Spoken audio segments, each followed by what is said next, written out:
Good afternoon, good day, good morning, wherever you are on planet Earth today, and welcome to our presentation. Today is going to be a special day because we are going to address a certain segment of our audience that I believe we may have forgotten about. And this was brought to our attention thanks to some of our latest customers who have joined the KETRON customer team, right?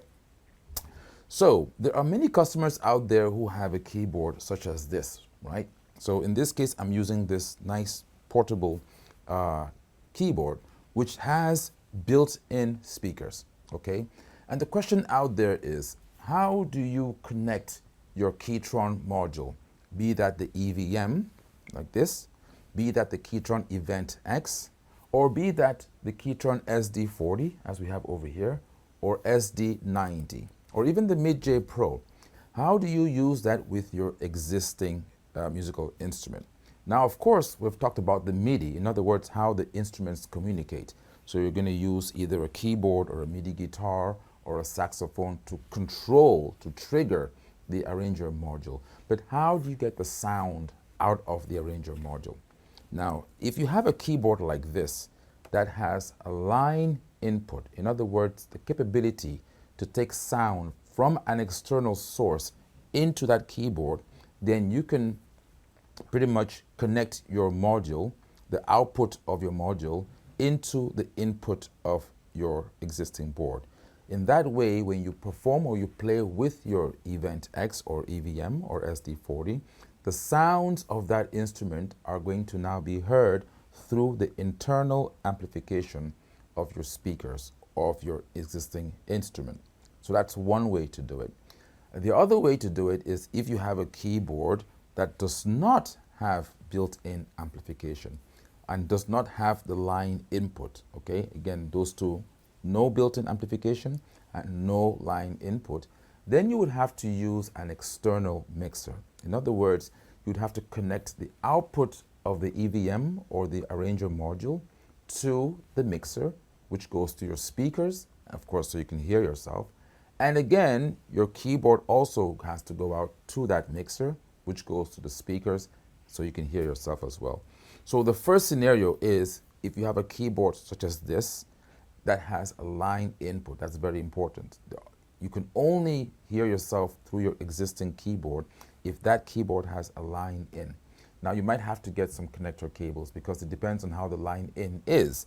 Some of them have RCA jacks, some of them have 1/4 inch jacks, and some of them have 1/8 of an inch.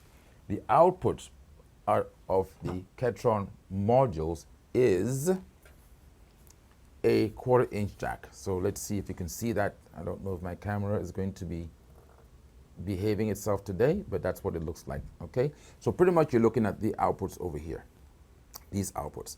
So where it says left and right, out, this is going to go out of the KETRON, doesn't matter what module it is, it's going to go out of there, and it's going to come here to your keyboard on the back where it says line in. So that's going to be the connection to get the audio from the KETRON module into your existing instrument. And then your output of your instrument can then go to your mixer, right? In which case you can then get the sound mixed together, the sound from the arranger module and from your existing instrument to your mixer. Or if you don't even have that, you can then, of course, just get the sound coming out of your built-in speakers, okay? So that's one way to do it. Now, if you have an instrument, like a weighted keyboard, for example, most of the weighted keyboards don't have built-in speakers. Some of them do, right? But most of them don't. Stage pianos, for an example. Then, of course, it's going to be an independent connection. You're going to go out, line out from your module to your mixer or your speakers, and then line out from the keyboard to your mixer or the speakers. All right, guys, we are here behind the scenes in the studio, and I figured that if I do an illustration of what we're talking about when it comes to connecting your EVM or your Event X or your SD40 or your SD9 to your existing keyboard, it might be better for most of you to understand exactly how those connections work, right? So I'm going to take you to my old school board. it's a whiteboard or blackboard. I don't know what board this is going to be in this case, but here we go. So I have a piece of paper here, and I'm going to try and do this so that everybody can understand, all right? So you have your KETRON module, be that SD40, EVM, what have you, okay? And then you have your existing keyboard right here, all right? In this case, this keyboard has speakers, all right? Now, when you go to the back of this keyboard that you have, you're looking for a connection called line in, right? So not every keyboard has this, right? You're looking for a line in. And this is usually 2 or maybe even 1 inputs. In other words, this is where you're going to put the output of your module to connect to this if you want to hear this coming on your speakers. You want to hear the output of your module on your internal speakers. So what do? You go to your module. This is your EVS or your Event X or your SD40. It has an out left and right, right? So you want to go out of here into here. That's the sound that is generated by this module is going to come now into your keyboard. Now inside your keyboard, either at the back or with your software, you're going to have the means to adjust the level, the line level coming in, the gain that's coming in, the signal that's coming in. So usually, because the KETRON has a very hot signal, I advise you to start off by putting this at 12 o'clock position. So your volumes, if you're using the slider, put it halfway, okay? Halfway. If you're using the SD40, it has a rotary knob, put that at the 12 o'clock position. So your volumes should be at about halfway, coming out of this. And then here, if you have a gain adjuster on this, put this on 0 and gradually turn it up until you can hear the sound coming in here on your speakers. Okay, so that's one thing. Now remember, this is just for the sound. Now, to control the Event X or EVM, you need to have the MIDI cable that is going out of the MIDI out of this keyboard, of your existing keyboard, and that MIDI cable, which is a 5-pin DIN, is going to go into MIDI into keyboard over here. So it's going to go into MIDI in number 2, or it says keyboard, okay? MIDI into keyboard over here. Because this machine has many ins, MIDI in 1, MIDI in 2, MIDI out, and MIDI through. You want to go into MIDI in number 2. So this is your basic connection.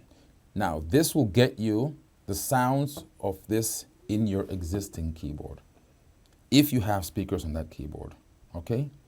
But also note that by doing this, it also means that if you have an external mixer, right, whatever is coming out of here is going to go in the line out. Line out, if it's 2 or 1, you're going to take your signal from here and go into your speakers or your mixer. If you have powered speakers, right, you don't need a mixer then, because most power speakers have a couple of inputs on the back. But if you don't have power speakers, you're going to plug this into a mixer where all your sound comes in, and then the output of the mixer is going to go into your speakers. So that's case 1. Case number 2. You have a keyboard, like an 88-note weighted keyboard, and a lot of these keyboards, especially the stage keyboards, all right, do not have speakers. So there's no speakers on here.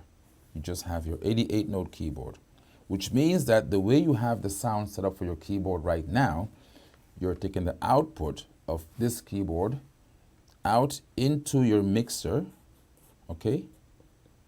And from the mixer, it's gonna go into your speakers, right? Or if you have a speaker that has multiple inputs, you can bypass this altogether and just go from here into the speaker directly, right? So this is your current setup. How do you plug, or how do you get your Event X, EVM, or SD40 or SD90 plugged here? Well, in this particular case, if you still have an input, okay, on the back of this, to avoid having separate mixes over here, you can still plug your event or event X EVM, your arranger module. From now on, I'm just going to refer to that as an arranger module. You go from your output, left and right out, it goes into your input, and then your output here is going to be the summation of the sound from the keyboard plus the sound from your module that's going to go into your system. So you only need this wire for the sound, and of course you need the wire for the MIDI, right? The MIDI goes out here into MIDI in here, in number 2 keyboard, right? That's it. So, however, there also could be the scenario where you do not have an input on the back of your existing keyboard, in which case this connection does not exist. So what's going to happen now is you're going to go out of your event module straight into another channel on the mixer, right? So in this case, if you are using your mixer, you're going to have your module, okay? And you're going to have your keyboard or your guitar or whatever it is that you have right now, okay? The output of this module is going to go into the mixer, okay? This is your mixer, into channel 1, let's just say channel 1. The output of your keyboard is also going to go into this mixer, into channel 2, right? And this mixer has an output, left and right speaker, that goes into this first speaker and into the second speaker. So this is a general setup. Now, to get the best quality of sound, your instruments are stereo, and there's a reason for that, right? So rather than using one, if you have to only use one cable, it's usually going to be the left, where it says left mono. So most boards will say left and mono as the output. So if you have to use only one, use that one. Don't use the right, okay? But the best way to get the cleanest sound is to use both left and right. So you're going to have 2 cables coming out of here, left and right, into a stereo channel on the mixer. And the same thing here. You're going to have left and right coming out of this module into your mixer. So it's a stereo. Make sure you plug it into a stereo channel on your mixer. In that way, the sounds that are designed to come out of your left speaker will come out of the left, and the sounds that are designed to come out of the right speaker will come out of the right. That's your connection, okay? So I figured I would explain this because I know, again, and I apologize for this, I think that most of us took it for granted that people would already know how to connect their modules to their existing instruments. And a few of our customers have actually asked us politely to do a video that shows step by step how to make these connections happen. And that's why we are taking a step back. And I think we're going to do more of such videos in terms of really walking our customers step by step in some of these things. Even when it comes to installation, for an example, how do you install some of our software? You know, how do you copy? How do you paste? These are languages that are not usually associated with musicians, but more or less engineers, right? What do you mean copy and paste? You're not copying things from a guitar, you're not pasting onto a piano, right? You're playing the piano and you're playing the guitar. So why do I have to learn how to use copy and paste? What's a folder? These are not musical terminology, but unfortunately in the world that we live in today, to be a musician, you have to at least be 40% engineer.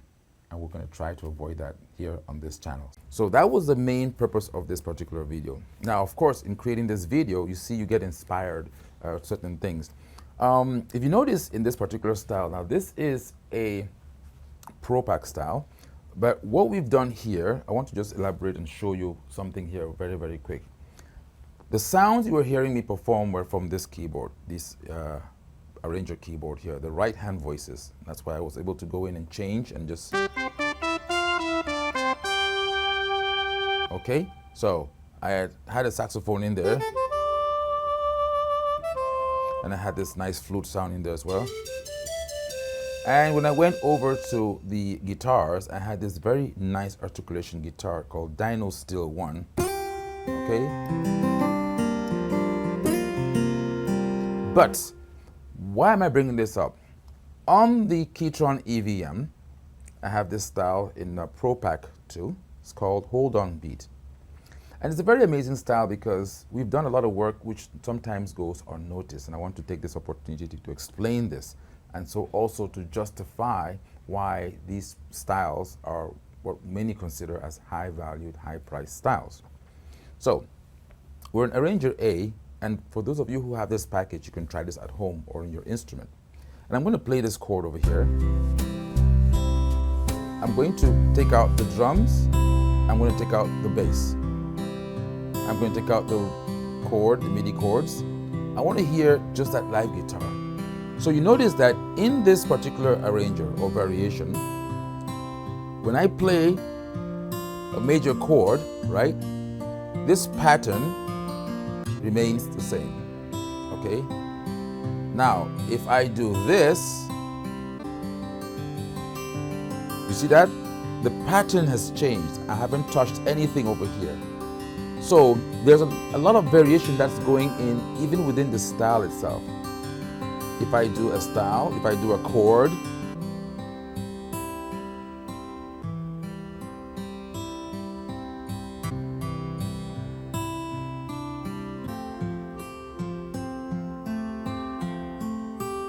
I just want you to hear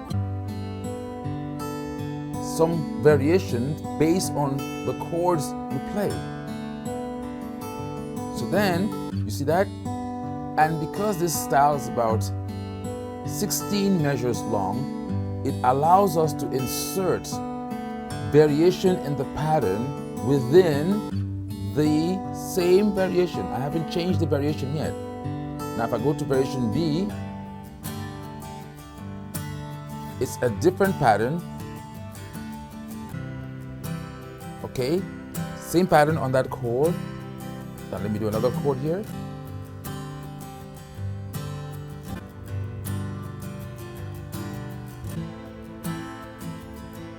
And I'm going to bring in the bass so I can bring in another part that we discussed in the previous video. There's a slight walking bass line there. See? The bass is not just being repetitive. Even though the bass is doing that, I can force a note based on my chord mode that I have in here. Because again, remember how we explained somehow when you experience some of those delays within the audio part. Where that space exists, I can force a bass note in there, okay? Like this. Okay? And again, I want to make a slight correction from the other video I put out. All right? Go into bass right here and go into setting. All right? I'm going to turn on my reed trigger. Make that global, okay? And then my real bass mode, I'm going to go in there root first. And of course, by doing this, when I hit a chord at any given time, the root note is heard first before the other bass line. So therefore, even when I when I get to a spot where originally in the original bass track it was empty, I'm going to force a note in there. Okay, I'm going to actually force a note where it is, and I can assign and say to myself, I want that to happen in Arranger A and B only. But when I go to Arranger C, I don't want that feature to be on. So now, if I'm playing in Arranger B, you see that? The bass is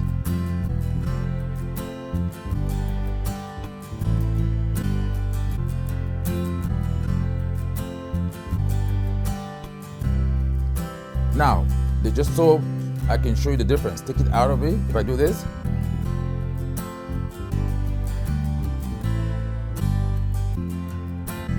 you see, a slight lag was there.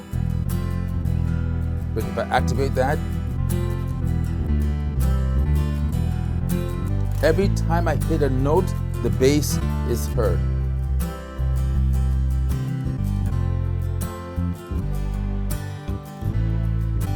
Bring in the rest of the chord and the drums. And here we go with the fill.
And there you have it, lots of choices to make, okay? So again, this is a very, very interesting concept. There's so many things in here, gentlemen and ladies. There's so many things in the KETRON event, Event X, and EVM. Again, it's just a matter of diving in a little bit deeper. Take your time, get to understand your instrument, and then your instrument will probably understand you. Again, this is AJ at KETRON USA. I shall catch you all in the next video.